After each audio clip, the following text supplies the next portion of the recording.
ఈరోజు CP office యొక్క social media cell నుంచి మాకు ఒక ఫిర్యాదు అందింది. దాని యొక్క సారాంశం ఏమంటే ఎక్స్ వేదికగా వారికి వచ్చిన ఫిర్యాదు మేరకు మాకు అందజేయడం జరిగింది. ఆ ఫిర్యాదును మేము పరిశీలించిన పిదప ఒక వీడియోలో టూ వీలర్ పైన 8 మంది వ్యక్తులు అతి ప్రమాదకరంగా, వేగంగా మరియు ఇతరులకు హాని కలిగించే విధంగా వాహనాన్ని నడిపిస్తున్నారు. మరియు నేషనల్ హైవే రోడ్డు పైన అతి ప్రమాదకరంగా నడిపిస్తున్నట్టుగా గమనించడం జరిగింది.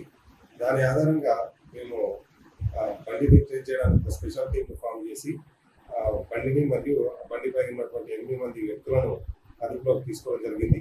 వారిని విచారించగా రీల్స్ చేయడం కోసమని గగన్పాడ్ నుంచి సాతంబాయి వరకు వాళ్ళు 8 మంది బైక్ పైన బాధితారాహిత్యంగా వెళ్ళినట్టుగా మేము అబ్జర్వ్ చేయడం జరిగింది. దాని గురించి ఆ 8 మంది వ్యక్తులపైన తగిన చర్య తీసుకోవడానికి ఆర్జీఐ పోలీస్ స్టేషన్కి అప్పచెప్పడం జరిగింది.